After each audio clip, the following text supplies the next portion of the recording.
Sekali lagi yuk, mari berjuang sampai akhirnya.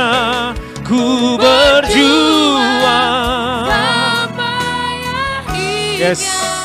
Kau dapati aku tetap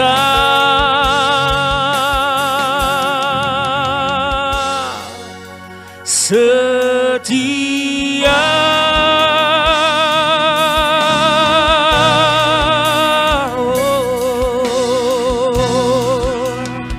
Terima kasih, kami imani ya Tuhan pujian ini. Bahkan ini menjadi doa kami dalam masa muda kami. Kami akan terus berjuang dan terus berjuang. Bukan hanya sekedar kami berjuang mengejar karir, mengejar masa depan kami. Kami berjuang untuk meraih mimpi-mimpi kami saja. Tapi kami berjuang untuk setia di dalam Yesus Kristus. Sebabnya sore hari ini kami ada di sini. Kami berkumpul di sini Tuhan, karena kami mau menjadi pemuda-pemudi yang setia di dalam Tuhan. Kalau kami sukses, kami diberkati, kami tidak lari dari Tuhan. Kalau kami dalam kesusahan, kami di dalam kemunduran, kami tidak jauh dari Tuhan. Tapi kami tetap mau tegak berdiri setia sampai akhir Tuhan. Terima kasih Bapa untuk setiap nyanyian pujian yang kami naikkan. Kiranya berkenan di hati-Mu. Dan saatnya Tuhan kami rindu memohon apa yang menjadi pesan-Mu bagi kami melalui berita firman sore hari ini. Roh Kudus, hamba berdoa memohon kiranya segala pengalaman, segala persiapan, segala apa yang hamba sampaikan kepada pemuda-pemudi di sini, Roh-Mu yang kudus menuntunnya agar tidak bertentangan dengan kebenaran-Mu. Dan kiranya ini menjadi pesan Tuhan bagi kami semua. Kami siap belajar firman Tuhan, yang percaya dan siap mendengar sama-sama katakan amin. Beri tepuk tangan sekali lagi dong buat Tuhan kita Yesus Kristus. Haleluya. Terima kasih tim pemuji pemusik. Shalom. Sekali lagi shalom. Salam sehat. Puji Tuhan buat undangannya. Terima kasih Eden dan juga Gembala Pak Manu. Mari kita langsung saja belajar firman Tuhan. Tema yang diberikan kepada saya tentang misi. Ya, ini 2 kali saya dapat tema misi Eden. Demen banget nih dapat tema misi ya. Saya juga demen dengan tema misi. Oke. Tapi kali ini kita mau melihat ya dari firman Tuhan, ayat yang berbeda. Saya ajak sama-sama baca Galatia, surat Galatia. Surat Galatia. Oke, terima kasih. Surat Galatia pasal yang pertama. Ini agak panjang dikit ya teman-teman ya. Ayat 11 saja berganti-gantian ya. Nanti saya akan baca ayat 11, teman-teman semua ayat yang ke-12, ayat 24 kita baca bareng-bareng. Sebab aku menegaskan kepadamu saudara-saudaraku bahwa Injil yang kuberitakan itu bukanlah Injil manusia. Silakan.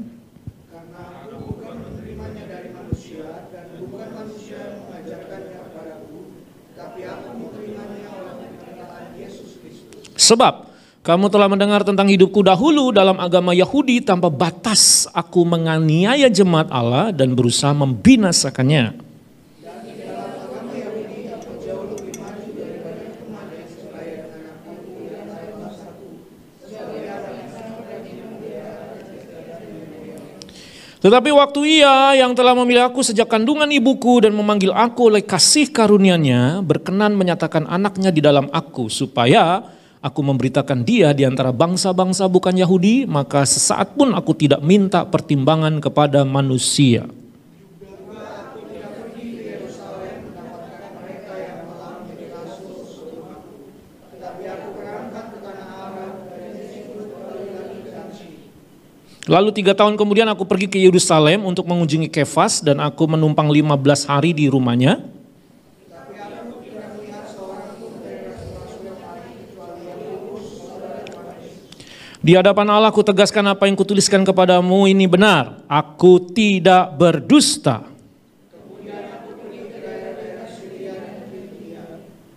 Tetapi rupaku tetap tidak dikenal oleh jemaat-jemaat Kristus di Yudea.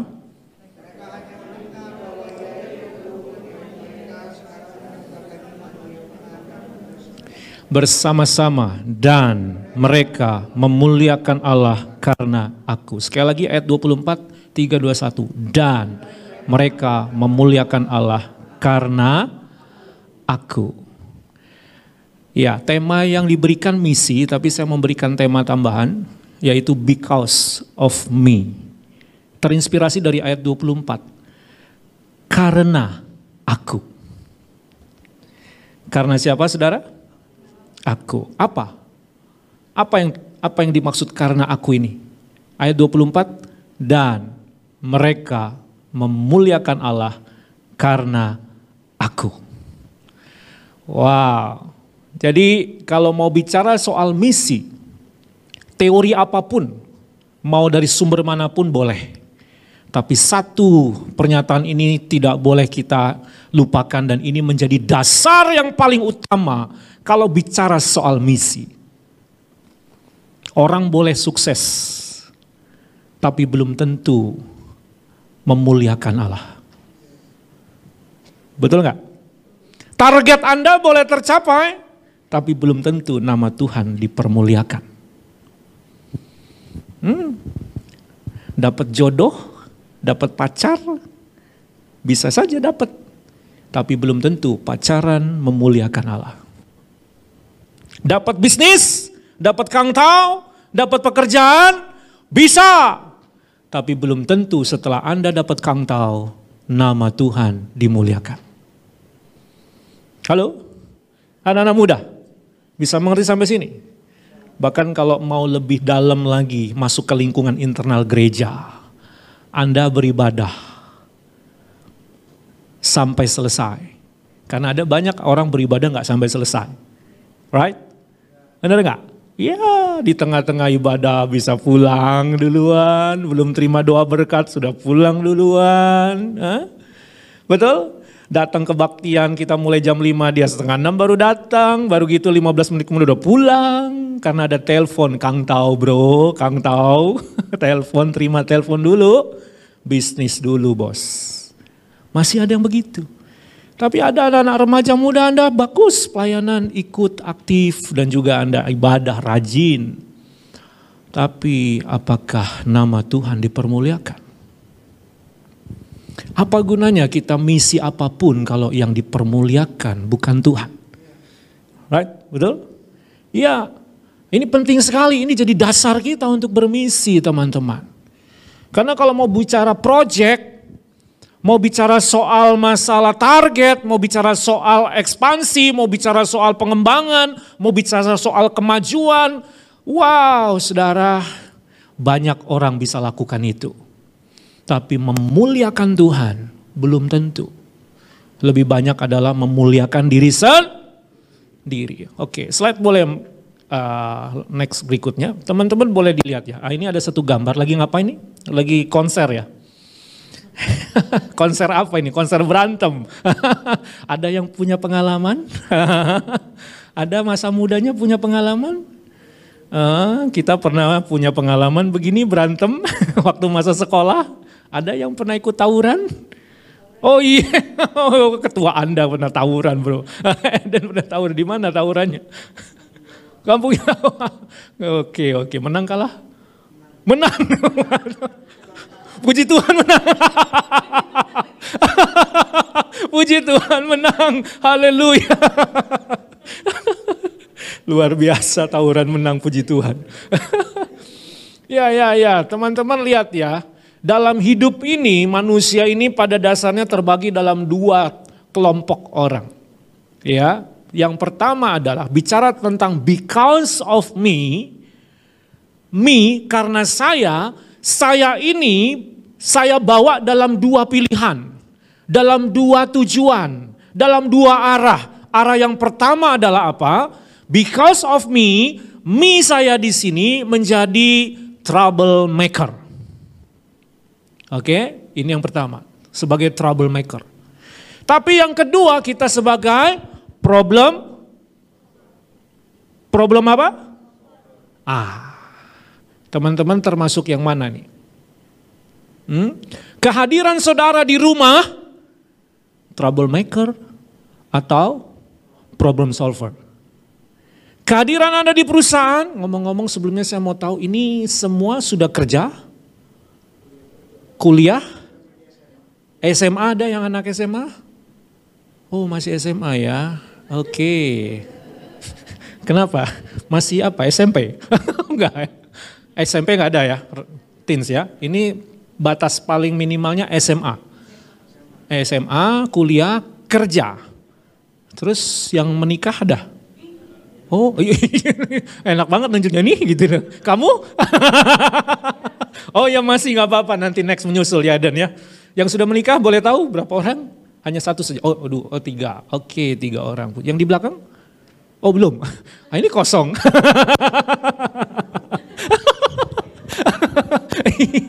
Kok nyarinya susah-susah? Yang deket-deket aja. Enggak bercanda ya bro. Enggak apa-apa. Oke, teman-teman. Ya lebih baik nyari di gereja daripada nyari di kafe ya kan. Oke. Nah, coba perhatikan yang Anda yang di tempat kuliah. Di kuliah jadi troublemaker enggak? Because of me. Gara-gara saya masuk kuliah, gara-gara saya tempat kuliah saya jadi hancur. Suasana kelas, kondisi kelas jadi tidak baik. Yang anak SMA misalnya. Anda di SMA, apakah kelas Anda atau Anda datang di kelas itu jadi troublemaker atau tidak? Yang bekerja di tempat bisnis, perusahaan Anda kerja di situ jadi troublemaker atau tidak? Teman-teman kalau kita jadi troublemaker, gagal tuh misi. Betul nggak? Gagal tuh misi. Mohon maaf, kadang-kadang banyak juga atas nama orang Kristen, bukan? Pelajar-pelajar Kristen, SMA Kristen, troublemaker. Yang pacaran Kristen, tapi pacarannya troublemaker. Gak bisa jaga kekudusan, bisa hamil di luar nikah, sudah nikmati seks sebelum nikah. Right? Halo, kita yang pekerjaan, malah kita yang sering kali terlambat, kita kali malah korupsi, kita sendiri yang kerjaannya nggak punya target, kita sendiri yang bikin enak bos, betul nggak? Kalau misalnya kita bos, kita pemimpin, ada yang jadi bos di sini? Ada yang sudah jadi bos, punya perusahaan, punya usaha, kecil-kecilan apa-apa, udah bos juga kan? Walaupun karyawannya diri sendiri, ya kan tuh bos juga usaha sendiri, ada? Oh nggak ada ya? Jadi ada? Oh merendah dia nggak mau keluar ya, memang bagus itu merendah ya, nggak apa-apa. Kalau ada kan bisa dipromoin, betul nggak? Kapan lagi pendeta endorse bisnis usahanya?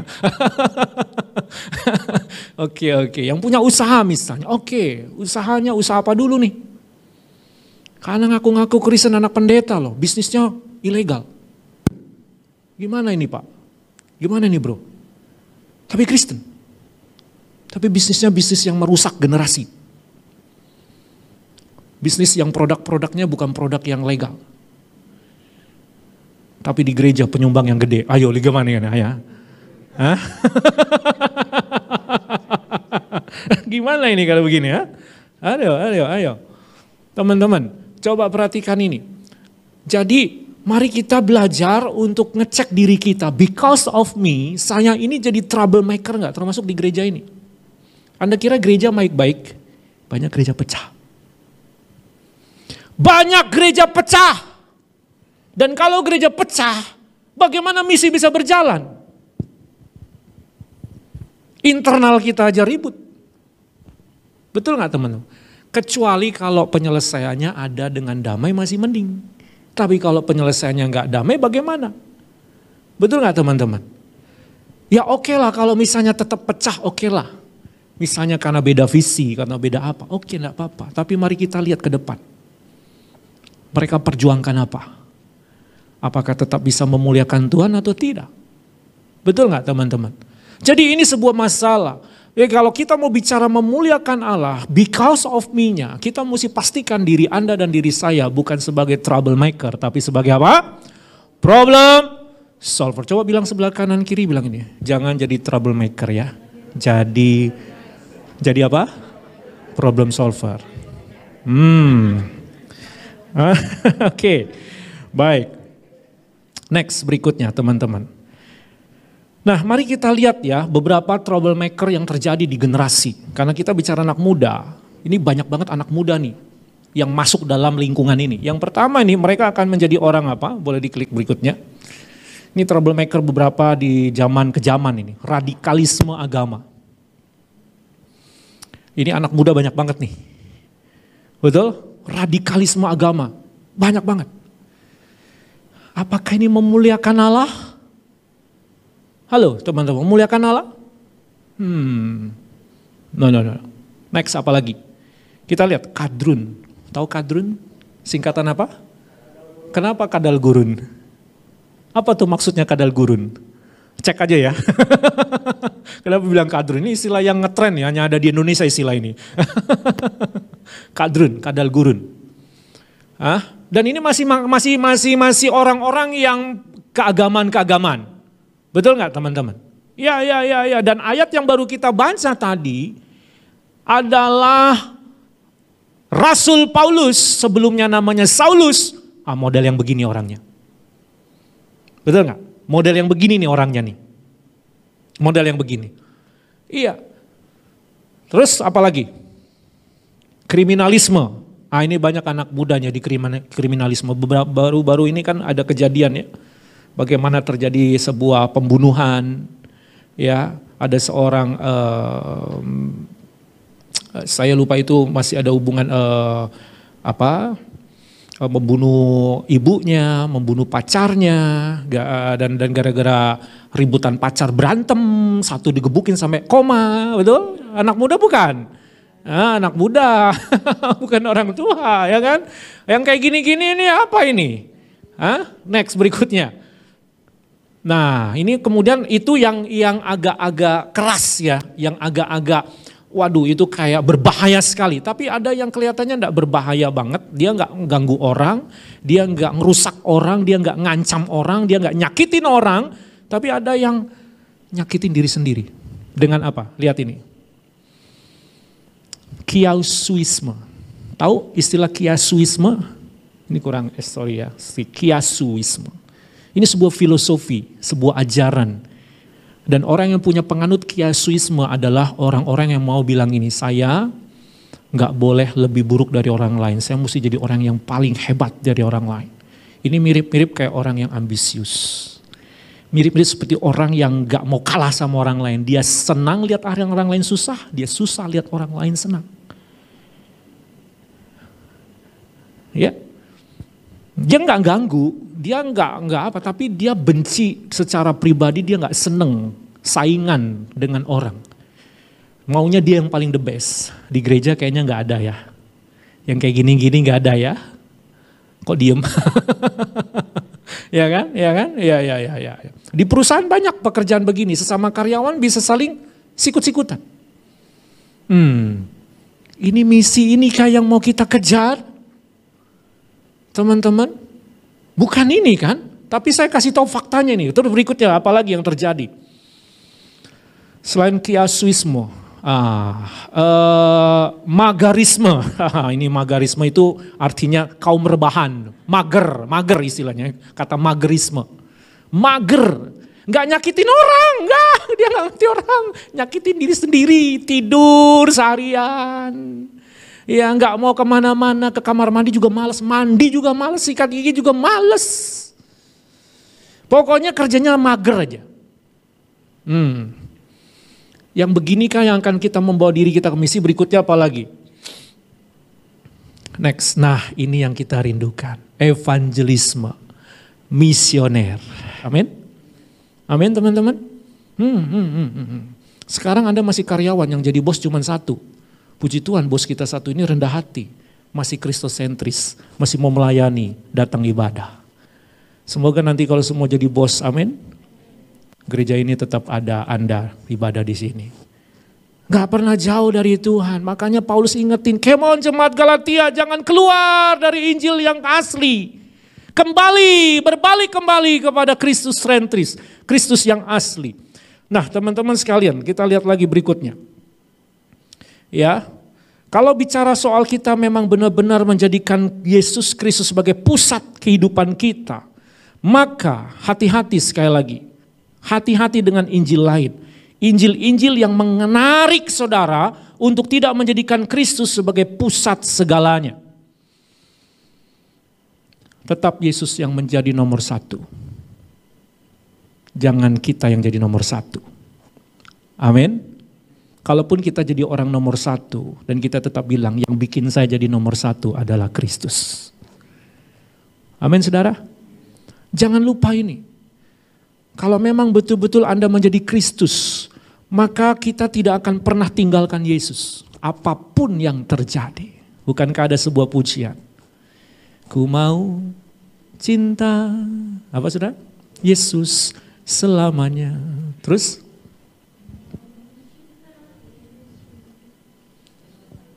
Nah ini yang susah nih.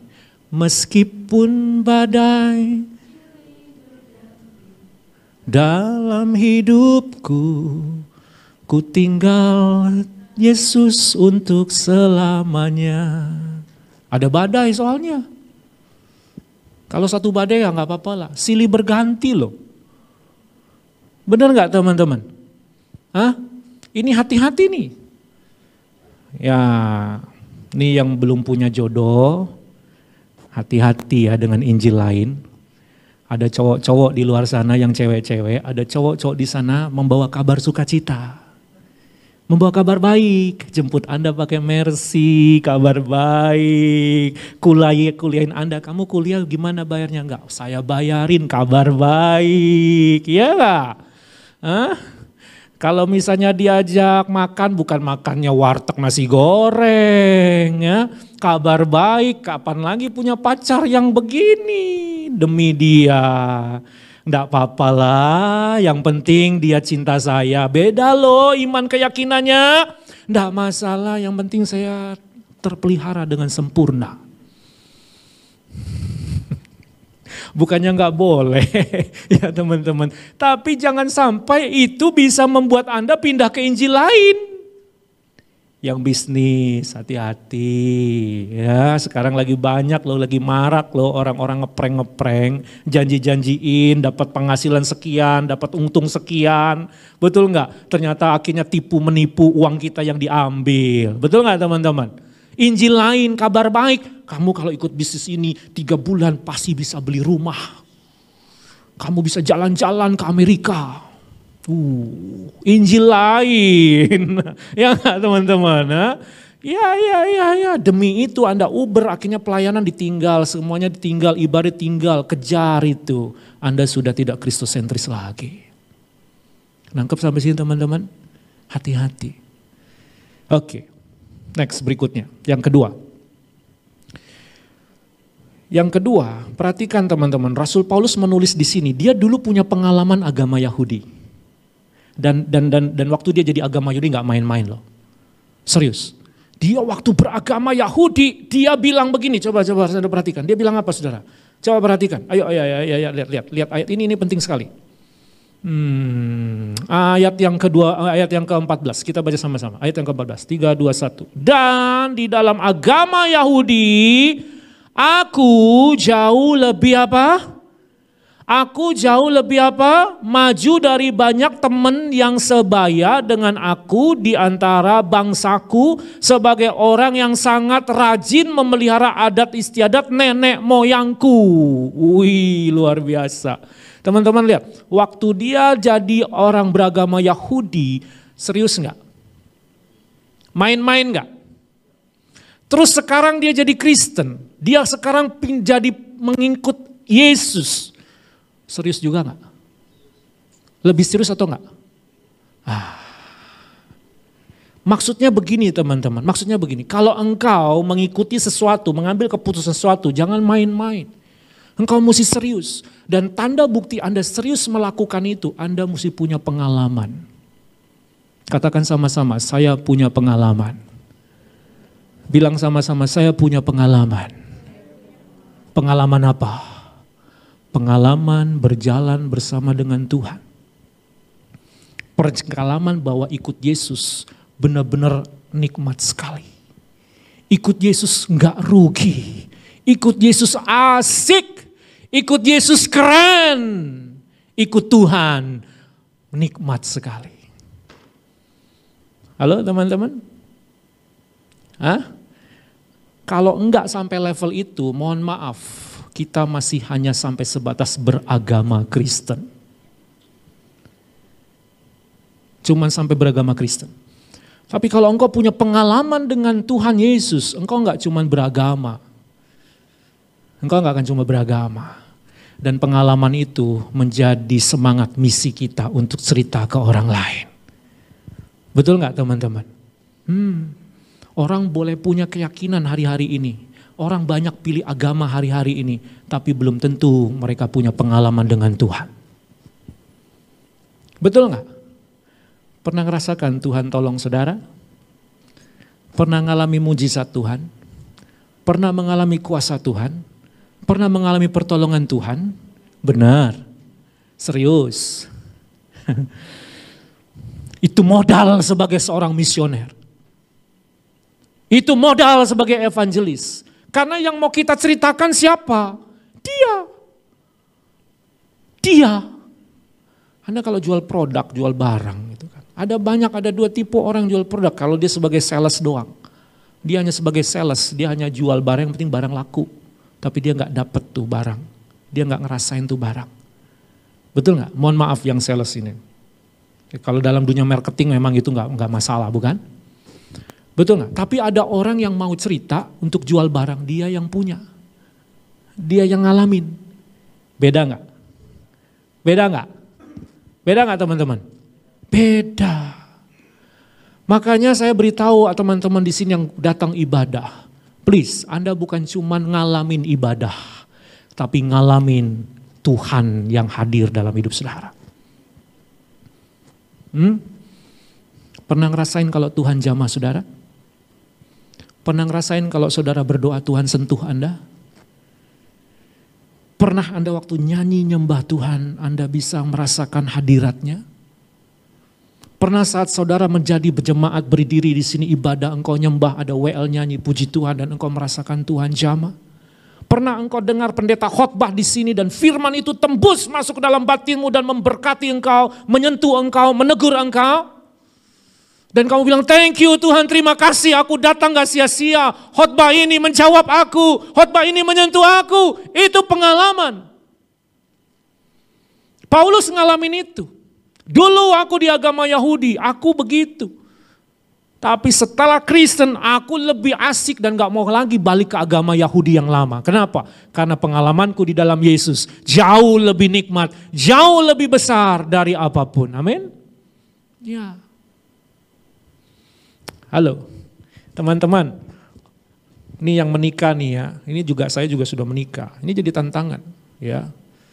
Teman saya cerita nih, saya guru, ada teman saya guru, ngobrol-ngobrol biasa kita jadi guru. Dia bilang dulu ya, ada murid naksir sama guru. Tapi sudah punya istri toh, cantik, lebih seksi loh daripada istrinya. Tahu nggak apa yang membuat kita tidak mau pindah ke lain hati? Karena apa? Karena ada satu yang gak bisa dibeli, satu yang gak bisa dilakukan oleh wanita-wanita, anak-anak kelas, anak-anak sekolah itu. Apa? Pengalaman mengalami lewati suka duka bersama. Amin? Betul gak? Hah? Ya. Dia suka, tapi coba lihat bisa ngikutin setia gak 10 tahun dalam susah dan duka? Betul gak? Itu yang mahal, itu yang gak tergantikan. Pengalaman. Pengalaman itu. Anda tetap gereja di sini setia kenapa? Kenapa Anda tetap ada ibadah di sini dan mau melayani Tuhan di sini? Karena Anda punya pengalaman bagaimana Anda digembalakan, diberkati di sini. Amin. Amin teman-teman. Itu yang perlu, pengalaman itu. Bagaimana kita merasakan sosok rohani, penggembala, pembina, koordinator, teman-teman pelayan, betapa mengasihi teman-teman pemuda di sini, Anda diterima di sini, itu yang mahal. Dulu saya ada satu teman saya dari agama lain.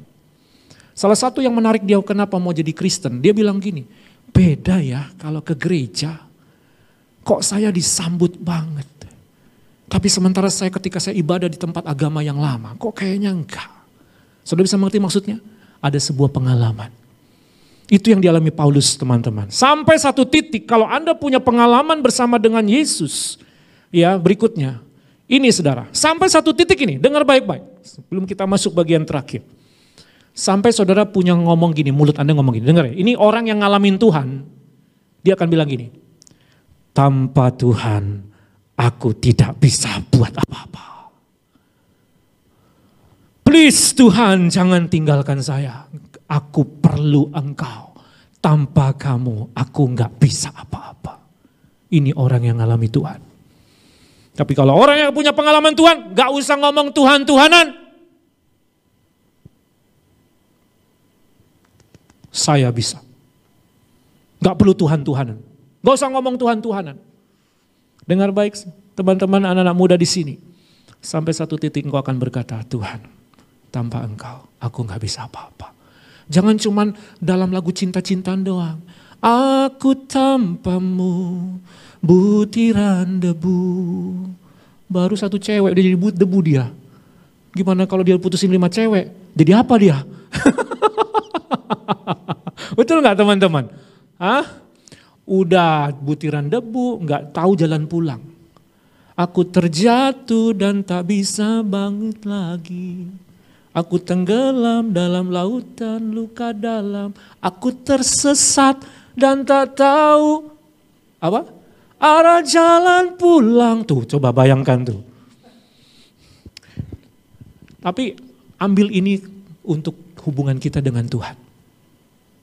Amin. Anda bilang ini, Tuhan tanpa Engkau aku tersesat.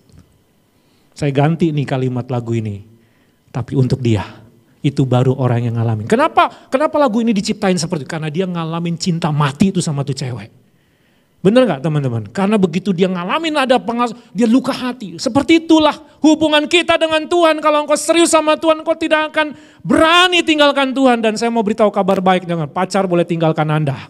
Sahabat boleh tinggalkan Anda. Betul? Orang tua bisa saja bisa tinggalkan kita. Tapi Tuhan tidak pernah tinggalkan saudara. Dia setia. Walaupun kita tidak setia. Amin.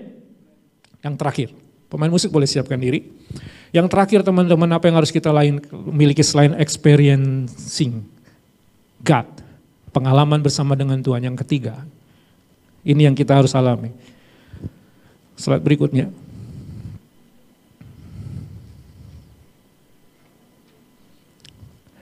Discipleship. Ini yang perlu kita belajar, saudara. Untuk kita bisa menjadi seorang evangelis, punya hati misi, punya darah misi. Yang pertama apa? Kristosentris. Yang kedua apa?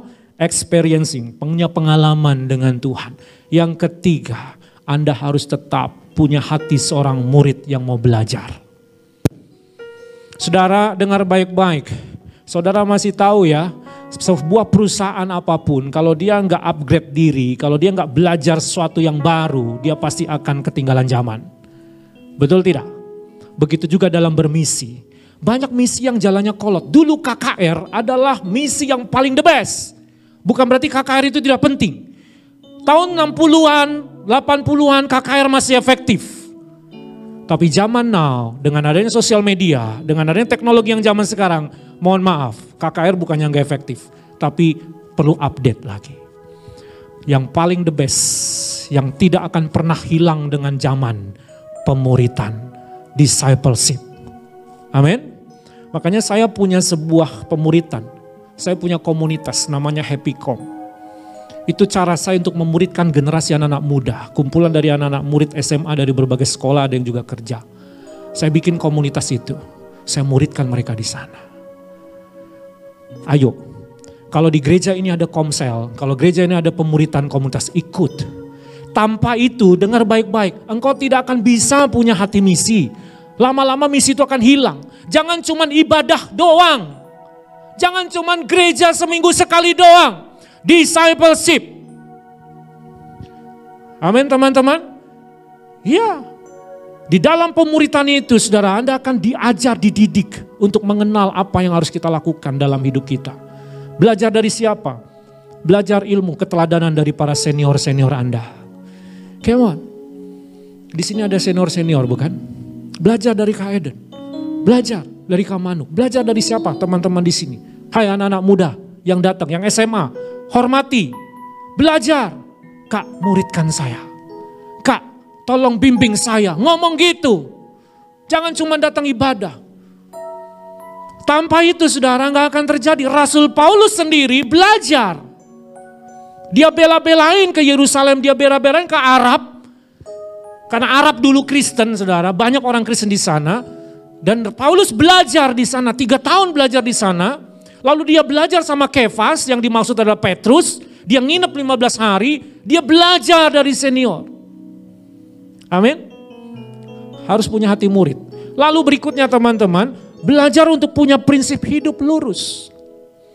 Ya, kita ini kadang-kadang kalau kita nggak ada komunitas, banyak gangguan, banyak tawaran. Anda kalau nggak ke gereja 1 tahun, coba lihat. Gampang banget dibelokin, bukan? Tapi ketika Anda masuk komunitas, masuk pemuritan, setidaknya Anda disitu dijaga untuk Anda tetap jaga kemurnianmu. Sehingga tidak ada godaan-godaan yang bisa membuat engkau jauh dari Kristus. Amin. Makanya Paulus bilang, aku tidak berdusta. Apa yang kualami ini benar. Dia nggak ngarang-ngarang, dia nggak cari sensasi, dia nggak cari apa. Kenapa? Ya, karena dia ada saksi-saksi yang melihat kehidupan dia. Kalau dia nggak ada komunitas, siapa yang mau saksikan hidup dia? Siapa yang tahu perubahan dia? Siapa yang tahu kemajuan dia? Siapa yang bisa menilai, kamu sekarang maju loh, rohaninya bagus loh, betul nggak? Kalau ada pemuritan bisa terkontrol. Dan satu lagi yang penting, Paulus punya satu pengalaman begini, dengar. Paulus bilang gini, coba lihat ayat terakhir, kita lihat ya ayat terakhir ini. Teman-teman coba lihat ayat terakhir. Saya ajak teman-teman baca ya, ayat yang ke-22, 22-23. Tetapi rupaku tetap tidak dikenal oleh jemaat-jemaat Kristus di Yudea. Sekali lagi dengar ayat 22. Tetapi rupaku tetap tidak dikenal oleh jemaat-jemaat Kristus di Yudea. Mereka hanya mendengar bahwa ia yang dahulu menganiaya mereka sekarang memberitakan iman yang pernah hendak dibinasakannya. Perhatikan kalimat ini. Tetapi rupaku tetap tidak dikenal oleh jemaat-jemaat. Paulus loh ini, tapi jemaat gak kenal dia. Dengar baik-baik. Saudara punya pengalaman sampai orang lupakan Anda. Sepertinya Anda gak dianggap. Sepertinya Anda gak diperhitungkan. It's okay. Penting Tuhan memperhitungkan Anda. Kadang-kadang apa yang kita lakukan orang gak hargai. Mohon maaf, dengar baik-baik. Gak semua gereja, gak semua orang bisa menghargai kita. Gak semua orang kan bisa terima kita. Kita udah capek-capek, kita udah lakukan sesuatu. Kita udah kerjakan sesuatu, kadang-kadang bukan itu yang dihargai. Disalahin dia. Dalam misi kadang-kadang kita yang kerja capek-capek, kita yang banyak berbuat tapi kita gak diperhitungkan. Orang gak hargai. It's okay. Yang pelayanan di belakang mimbar, yang gak pernah kenal saudara siapa, yang tahu hanya di depan mimbar, yang di belakang mimbar, walaupun kau pelayanan di belakang mimbar, orang gak pernah puji Anda, lakukan tetap dengan setia. Orang gak peduli sama saya, gak apa-apa. Yang penting Tuhan tetap memperhitungkan apa yang saya lakukan. Dan saya tetap memuliakan Tuhan. Yang mau, mari bangkit berdiri bersama-sama. Kasih tepuk tangan buat Tuhan Yesus Kristus. Hai guys, ayo dukung channel ini sehingga terus bisa berkembang. Dan lewat channel ini kalian akan mendapatkan lagu-lagu pujian, Anda akan mendapatkan pesan-pesan Tuhan, Anda akan mendapatkan pengajaran-pengajaran, Anda akan mendapatkan tuntunan, bimbingan, motivasi dan semangat kekuatan. Anda juga akan mendapatkan inspirasi-inspirasi yang akan mengubahkan pola pikir kita.